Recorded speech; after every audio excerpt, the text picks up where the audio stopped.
Light, camera, rolling. Action.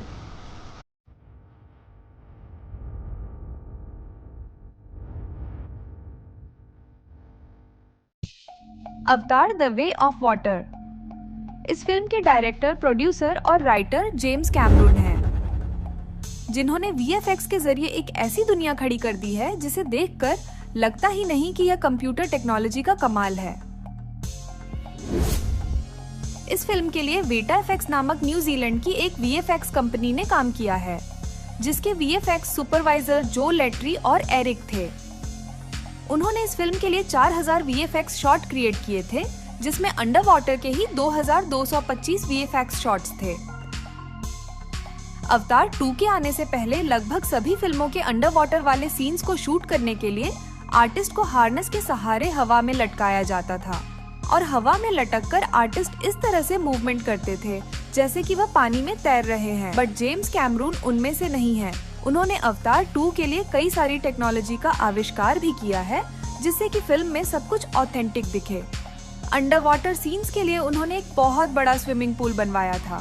Set के अंदर यह बिग स्विमिंग पूल मानो ओलंपिक के स्विमिंग पूल की आधी थी। इसमें तकरीबन 3.4 मिलियन लीटर पानी भरा गया था, जो तकरीबन 9 लाख गैलन पानी के बराबर था। अंडर वाटर सीन्स की शूटिंग के लिए सोनी वेनिस कैमरा के साथ 3D stereoscopic beam splitting system इस्तेमाल किया जाता था। सैकड़ों मोकैप कैमरों को पूल के ऊपर सीलिंग में इन फ्रेम्स पर लगाया जाता था। अंडर वाटर सीन्स के मोशन कैप्चर्स के लिए भी बहुत सारे छोटे छोटे कैमरे पूल के अंदर ही सेटअप किए गए थे।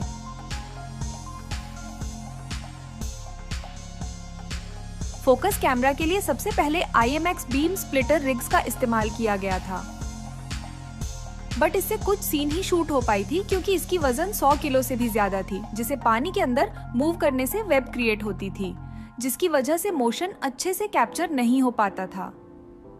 इसके बाद डीप एक्स 3D रिग्स को बनाया गया था, जिसमें निकोनोस सबमर्सिबल लेंसेज लगे थे, जो clean distortion free 3D footage capture करने में सक्षम था और इसे एक आदमी भी आसानी से ऑपरेट कर सकता था। क्योंकि इसकी वजन 30 किलोग्राम ही थी, एक्टर्स को सांसें रोककर पानी में उतरना पड़ता था और अंदर शूटिंग भी करनी होती थी। अब आप बोलेंगे कि सांस रोकने की क्या जरूरत थी जब ऑक्सीजन, मास्क या स्कूबा डाइविंग सूट से आराम से शूटिंग हो सकती थी। एक्चुअली मूवी में यदि रियल फेस यूज होते तो ऑक्सीजन सिलेंडर का यूज हो सकता था, बट यहाँ उनके फेस के आगे 3D कैमरे और मोशन सेंसिंग डिवाइस लगे थे, जिसकी वजह से उनका ऑक्सीजन मास्क लगाना पॉसिबल नहीं था। शूटिंग के दौरान उन्हें सांस तो रोकना पड़ता ही था, इसके अलावा उन्हें मुंह से बुलबुले भी नहीं छोड़ने होते थे। वहीं अगर स्कूबा डाइविंग सूट के साथ शूटिंग करेंगे तो उससे बबल आएंगे और पानी में हलचल भी होगी। बहुत कम लोगों को पता है कि इस फिल्म में टाइटैनिक फिल्म की अभिनेत्री कैट विंसलेट भी है। जी हाँ, उन्होंने इस फिल्म में रोना का किरदार किया है। उनके अंडर वाटर सीन को शूट होते हुए आप यहाँ देख सकते हैं। उन्होंने अंडर वाटर शूटिंग में अपना एक रिकॉर्ड ही बना दिया था। आपको बता दें कि कैट विंसलेट ने 7 मिनट 14 सेकंड तक सांसें रोककर टॉम क्रूज का रिकॉर्ड ब्रेक कर दिया था। इससे पहले टॉम क्रूज का सांस रोकने वाला रिकॉर्ड 6 मिनट तक का था। वहीं इसी फिल्म की दूसरी एक्ट्रेस सिगोर्नी वीवर ने 6.5 मिनट तक सांसें रोक कर रखी थी। आपको जानकर ताज्जुब होगा कि सिगोर्नी वीवर की उम्र 71 साल है, बट वह इस फिल्म में एक छोटी बच्ची बनी है जिसका नाम किरी है।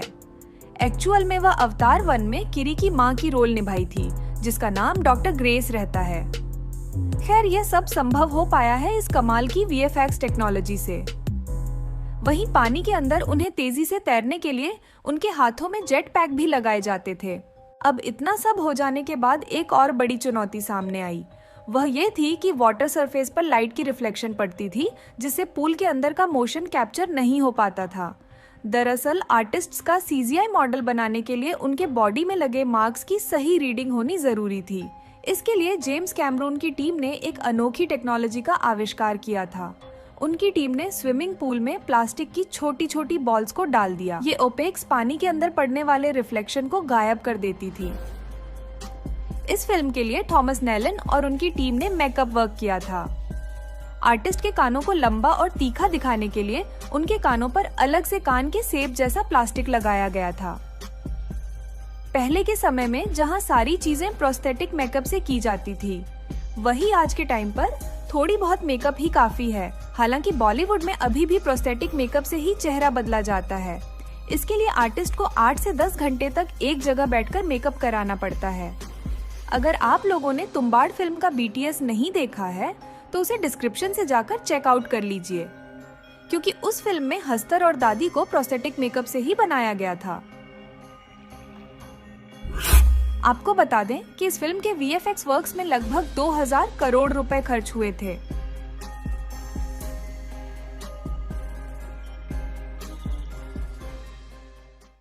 ये वह जगह है जहां पर माटिकाइना वासियों को दिखाया गया है। यहाँ जाल जैसा बना हुआ रास्ता देख सकते हैं, जिस पर नैट्री और उनके परिवार को चलते हुए दिखाया गया है। वहीं इसके अगल बगल बहुत सारे घरें बनी होती हैं और वहीं नीचे जो ग्राउंड है आप लोग उसी को पानी मान लीजिए, क्योंकि इसको VFX से रिप्लेस करके पानी दिखाया गया है। फिल्मिंग के टाइम पर यहाँ कितना अस्त व्यस्त दिख रहा था, बट मूवी में इसकी बात ही अलग है।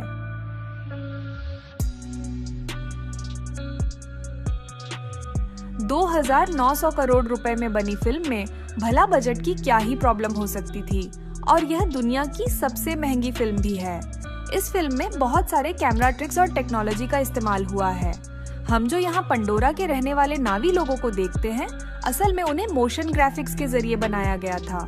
इसीलिए उनके बॉडी सूट को कुछ इस तरीके से बनाया गया था जिससे कैरेक्टर्स के फिजिकल मूवमेंट्स को कैप्चर कर सके, जैसे कि वह कैसे चलते हैं, कैसे बोलते हैं, कैसे काम करते हैं और उनका इमोशंस कैसा है। यहाँ आप छोटी छोटी रेड कलर की डॉट्स देख रहे हैं, वह एक्चुअल में मार्कर है जो इंफ्रारेड के माध्यम से कैमरे में सिग्नल को रिफ्लेक्ट करती है। मोशन कैप्चरिंग के साथ साथ इमोशंस को भी उन्होंने काफी बारीकी से कैप्चर किया था। उन्होंने एक विशेष प्रकार की हेलमेट बनवाई थी जो मोशन कैप्चर हेड की तरह काम करता था। उसी के आगे एक छोटा कैमरा भी लगाया गया था जिससे एक्टर्स के एक्सप्रेशन रिकॉर्ड होते थे।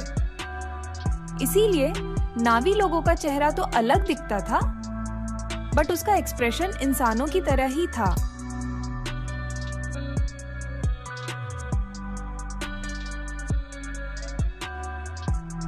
नॉर्मली मोशन कैप्चरिंग के लिए डिफरेंट एंगल में कैमरा को रखा जाता है, बट कैमरून सर ने जो टेक्नोलॉजी इस्तेमाल की है उसे डिवॉल्यूम कहते हैं। स्टूडियो के ऊपर उन्होंने एक बड़ा सा फ्रेम बनवाया था जिसे आप इस वीडियो में देख सकते हैं। उसी फ्रेम के नीचे बहुत सारे सीन शूट किए गए थे। फ्रेम पर लगभग 120 स्टेशनरी कैमरे लगाए गए थे जिससे मार्कर की रीडिंग काफी बारीकी से ली जाती थी, जिससे ऑब्जेक्ट और कैरेक्टर की एक्यूरेसी एकदम परफेक्ट होती थी। शूटिंग के लिए फ्यूजन 3D कैमरा भी इस्तेमाल किया गया था। इस कैमरे को एक रीग में सेटअप किया गया था। इसमें सोनी के 2 F90 कैमरे होते थे, एक को वर्टिकल और दूसरे को हॉरिजेंटल रखा जाता, जिससे यह एक कॉम्बिनेशन की तरह वर्क करता था। ऐसा लगता था कि 2 अलग अलग आंखों के विजन से फुटेज रिकॉर्ड हो रहे हैं। वहीं स्विंग कैमरा का काम था कंप्यूटर जनरेटेड इमेज को पंडोरा वर्ल्ड के साथ क्रिएट करके दिखाना। स्विंग कैमरा ही फिल्म के लिए सबसे बड़ी ब्रह्मास्त्र थी, क्योंकि अब तक आपने जितनी भी फिल्में देखी होगी उसमें ये होता है कि पहले आर्टिस्ट को एक ग्रीन बैकग्राउंड के आगे शूट करके उसके बैकग्राउंड को फिल्म के हिसाब से रिमूव कर दिया जाता है। बट यहाँ असली खेल हमें इस CGI स्क्रीन कैमरा में देखने को मिला, क्योंकि यहाँ बिना ग्रीन बैकग्राउंड के फिल्म की शूटिंग की जाती थी और आर्टिस्ट के हिसाब से डायरेक्टर अपना कैमरा एडजस्ट कर सकता था ताकि बैकग्राउंड बदलने के बजाय आर्टिस्ट को सही से एडजस्ट करके परफेक्ट 3D फिल्म बनाया जा सके।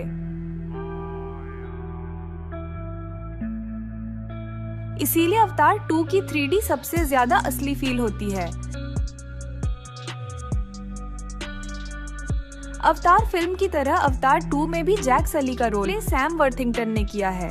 उन्होंने जिस गन को होल्ड करके रखा है वह एक्चुअली प्लास्टिक का है, बट उसे भी VFX के जरिए एक भारी भरकम गन में तब्दील कर दिया गया था।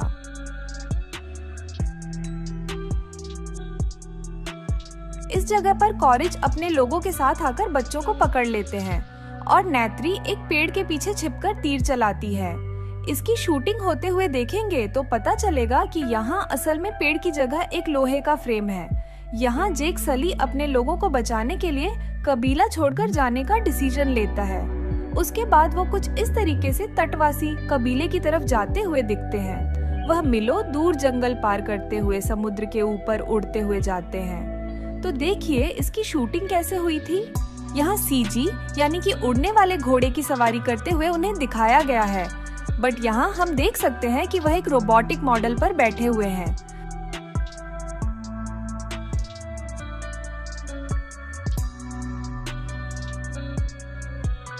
अवतार 1 के बाद अवतार 2 को आने में लगभग 12 साल लगे थे। इस बीच VFX टेक्नोलॉजी में काफी बदलाव भी हुए। पहले जहां ग्रीन कलर के कुछ डॉट्स दिखाए जाते थे फेशियल एक्सप्रेशन के लिए, तो वहीं इस बार ब्लैक डॉट्स इस्तेमाल किए गए हैं, जबकि हेलमेट भी काफी अपग्रेडेड है। अवतार 2 में कलाकारों के फेशियल एक्सप्रेशन को नोट करने के लिए हेलमेट में डबल कैमरे लगाए गए थे। एंड लास्ट का ये फाइटिंग सीक्वेंस जब जैक सली और क्वारिज के बीच आमने सामने की फाइट होती है, जो कि एक बंद स्टूडियो का सीन है। इस बड़े से स्विमिंग पूल में शिप के स्ट्रक्चर को रखा गया था, जबकि वहीं शिप के अंदर के स्ट्रक्चर को कुछ इस तरीके से फिल्म में दिखाया गया था।